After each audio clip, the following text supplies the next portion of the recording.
Jerome. We both got new phones, and I've been drawn screaming, not you, I'm sure, into the new technology of it all, but that's there, it's out of the way now, and we're as right as rain. Jerome Mullan, the Honorary Consul to the great Republic of Poland. He represents that republic here in Northern Ireland, has been doing so for many years now. Did I ever think I would hear myself say for many years? I remember the first year, it only seems like yesterday. But here you are, and it's another year. Christmas is over. Christmas, the great Polish time, I suppose. Yes, it is. It's a big celebration in Poland. As I was saying to you, the last time we met was the big celebration is always on Christmas Eve. That's when Christmas starts for Poles. And they actually go out to spot the star. Out to spot the star. Once they see the star in the sky, then the celebrations start and the meals start and all the food dishes. Yeah. And they are very, very traditional, if you like, in all of the food dishes that they put on the table. So you had you yourself had a traditional Christmas. A very traditional Christmas, yeah, with the family at home and with all our grandchildren. Most of them, we had some of them on Christmas Day, and then directly afterwards, a couple of days later, we had the rest. And they all came together, and we had some very nice time. I suppose the same question could be asked of me, the question I ask of you now. Do you get the sense that you're the grand old wise man of the family now, with all the surrounding of the children? Well, I suppose there's a bit of that creeping in. Resist it. Creeping in. I'm trying to keep it back as much as I can. Yeah. We are all trying to sort of, if you like, stay as young as possible. Of course, the patriarch. And the only thing is, you feel as old or as young as you want to be. Somebody said the other day, I saw it on television, I think, I heard it on the radio, that there's no cure for growing old, because growing old is not a disease that needs a cure. That's right. Growing old is an attitude of mind. You allow yourself to grow old. It's part of life. Part of life. Life, yes. You go happily. Moving on, yeah. But you're still doing so many things, Well, I try to keep, I've always taken the attitude, Rowan, of keeping as active as possible, and, not sitting back and doing nothing. I've, all my life, actually, from I left school, I've been working, doing something. It's a great way, I was never unemployed at any time during my life, and I think that's good. And now that I'm retired officially from business for many years, I decided that I was going to pursue other things and continue with some other activities that I had been doing anyway during my business life. So I wanted to keep those things going, and I was prepared to take on a few other things, like the Polish consulate. Can you remember the first moment that you were approached and someone said to you, Jerome, would you ever think about becoming the Honorary Consul in Northern Ireland? I can't. Well, I can remember very well the how it happened and the time that it came about. But in fact, what I was very anxious to do at the time was to actually get the Polish consulate or the Polish embassy to have a representation here in Northern Ireland. But what I had in mind was that they would put a full office, consulate as it's known, in Northern Ireland with staff to look after the very large population that was here. They considered this suggestion, which we made through the Chamber of Commerce and the Council here. We had a discussion with the embassy, and they decided to appoint an honorary consul. So then that came my way, of course, and when I was asked, I did think about it. Did I want to do this? What was the implications of the job? What was involved, and so on? What were you told were the implications for the job? Because knowing of the workload that you have carried in the position, there's really little. It's much more than an honorarium. It's something that's constantly with you. You Yeah. take it into the house with you. You get the calls. You go. Well, you're I would responding. I would have had some idea, of course, of knowing other people who were holding the position of honorary consuls here in Northern Ireland. There was one or two people that I was aware of, you know, but I saw it just as in a way as an honorary position. I did realise that, in fact, with the population size, that probably there would be a bit of work involved, that I would have to deal with issues, you know, relating to the population living here. But we were all, you know, I was given obviously some outline of what would be expected of me, and I had to sort of respond by giving them my view of how I saw the role, you know, of honorary consul. It's been a good marriage, Jerome. It's worked very, very well. Yeah, well, I mean, there has to be give and take in all of this. And, you know, I'm not afraid to express my views to the embassy or to the consul general, you know, whenever I need to do so. And, you know, we don't always agree on everything, you know, that has to be done. But we do it in a very, very, very, you know, respectful way. And that's the way it should be done. How is the Polish community at the moment as we head into 2015? It's almost a sign of failure that I'm still referring to the Polish community rather than our community that includes Polish people. Yeah, I know.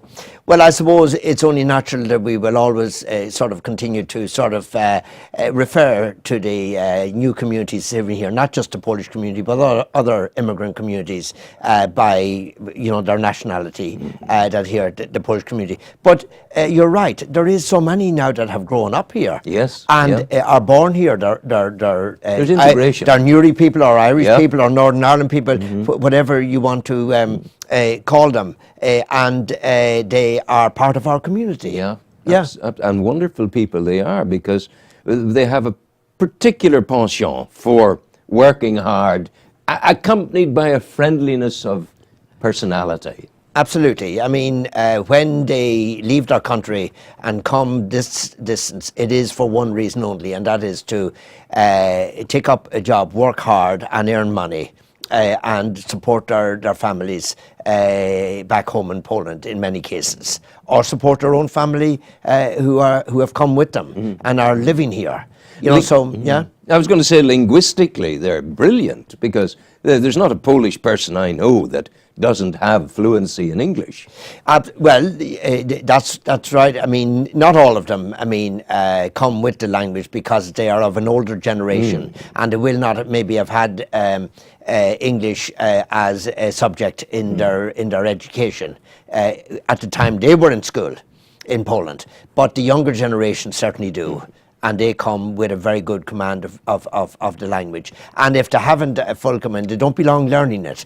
There is that capacity. Absolutely, a great capacity to learn the language. What are the issues facing you and your people as you head into the new year? Well, I suppose I'm sure I'll be dealing with many of the same issues that I've had to deal with, you know, over recent years.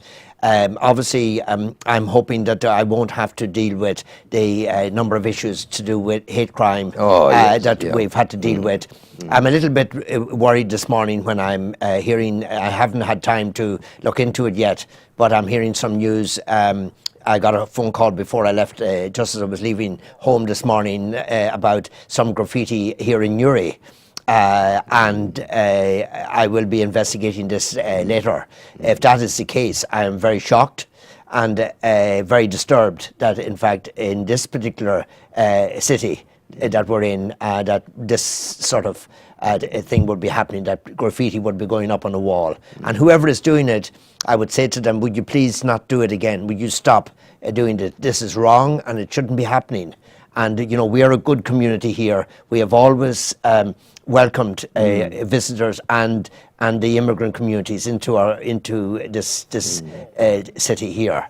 And I hope that this is not the beginning of something. Yeah, indeed. And I note that overnight, a man of Ghana, over the weekend, his home in Belfast was paint bombed, and Yeah. he's now having to move home as a consequence. I think that's absolutely shocking, and it is sad that we're starting off another year, because at the beginning of 2014, You had your work cut out. It was a very difficult period, you know, right at the very beginning of the year, and it went on for quite some time. And then in the latter part of the year, it seemed to have all sort of eased off. But that didn't ease off by accident, Jerome. You were hugely proactive with communities in there. What were the ingredients that led to the change, that made society in Belfast, East Belfast at that time, more tolerant towards the Polish community? Well, it's always very hard to measure any of these sort of things. I mean, all you can do is to try to communicate with the communities in these particular parts of Belfast, as you're referring to,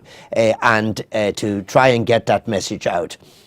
You know, that this is wrong. And I must say that, in fact, actually, people were very keen to actually do what they could to have this stopped. It's a very difficult thing to measure, and it's a very difficult thing sometimes to stop. But all you can do is actually let people know, you know, that this is wrong, that the Polish community are particularly a community that should not be offended in this particular way, when you consider their history and their role, you know, in the Second World War, for example. Of course. They were there. They flew squadrons alongside the RAF, doing things. And absolutely. Flying against the Nazis. And I was delighted, actually, that they you know, part of what went on was the North Down Council organised an exhibition of Polish-British exhibition to show the role that actually was played in the Second World War by Poland, and there was memorabilia, there was uniforms, there was an Enigma machine, in fact, actually, which was which was the Enigma machine was broken by a Pole. By a Pole. Yes. The code was. The code was. That's right. Deciphered by the Polish person. And I think that was good, because that sent out a very, very good message. I wonder, Jerome, and I know that, you know, we're all politically with a large P or a small p. I wonder, will true integration in the society of Northern Ireland begin to happen when we see Polish people and other newcomer populations getting into politics here, standing for politics, joining the SDLP, the Alliance, the Unionist Party, that they become part of us in that sense? Absolutely. I mean, I think this would be great to see. As a matter of fact, actually, in the last election, there was 4 Polish candidates in the council elections. The SDLP actually had four candidates in different parts of Northern Ireland. Now, they didn't win a seat, but they did, in fact, actually put their names forward. And I think that this is good. And I think in time, you will find that Poles will come in to the political system and will join different parties. I mean, because they wouldn't have any allegiance to any particular a party group or a sectarian group, as it were. They would be very open in that regard, and would join the party that they feel would represent their best thoughts and interests. I suppose maybe I'm being selfish here. I'm thinking I would love to see more sort of, and you were at the helm of the beautiful musical evenings, the young man on the piano in the Arts Centre, playing the work of Polish composers. Chopin, Chopin was there, and it was just so lovely. That plus more sort of evenings of Polish culture and food, that we have enough Polish people in Uri to do that. Wouldn't it be wonderful to have that? Yeah, more of it. Yeah, more of it, and indeed we did have, in fact, actually an evening of. We had a Polish composer and pianist and teacher, Marcin Gluck, who came in from Sweden and performed in the Arts Centre back in November, and that was a lovely evening and a very enjoyable evening. So, in fact, I hope we will see more of that.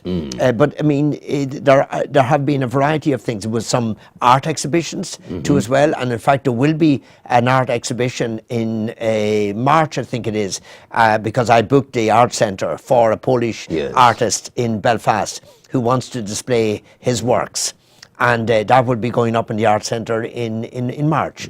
I have to say, I would dearly love in the year ahead, my New Year's resolution is to have you continuing to come to me to talk about Polish issues. Yeah. But also, importantly, to get members of the Polish community in here to speak themselves. Yes. You know, I tried to get the lovely man who's the council's Polish officer in. Yes. But he had 27 million forms to go through before the council would let him scratch himself. Yes. But I rather hope maybe people like that will have the freedom to come and express their views. Well, I mean, you know, our council obviously have some rules regarding their employees, and I'm not too sure just what would will prevent them from taking part in interviews, as it were. And Arthur, who's over in the office, is a wonderful advocate and doing a wonderful job. Be lovely to have him just not as a council representative, but as his own person, a man of Poland with us in Europe. Well, I think, in fact, actually, what you should do is maybe have a chat with the council and say, look, would you mind if he could come in and talk about some personal sort of issues to do with Poland? Nothing controversial. All I think is Poland forever. Poland forever. It's as good as it gets, because I love Poland. Yeah, that's right. I know of the Czarna Madonna of Częstochowa. Yes. And the Black Madonna, and the story of the Black Madonna.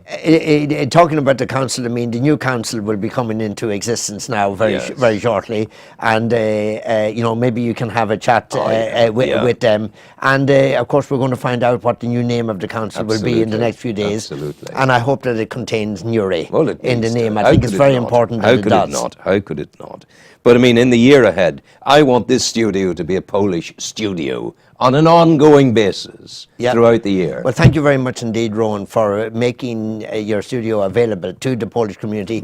You've had Father Christoph in on several occasions, and he's a lovely man and doing a wonderful job serving the entire community here in the parish of Newry. I'm just looking at our clock. You've 45 seconds to wish all of the folk out there, the Irish people, the Polish people, all our visitors from other parts of the world, the compliments of the season. Absolutely. I'm delighted to be here this morning and to wish everybody a very, very happy 2015. I hope it's going to be a great year, a prosperous year for everybody, and especially, obviously, for the Polish community. But for the entire community, I wish everybody a very happy new year. God bless you. That's Jerome Mullan, and thank you for coming in. I'm Rowan Hand.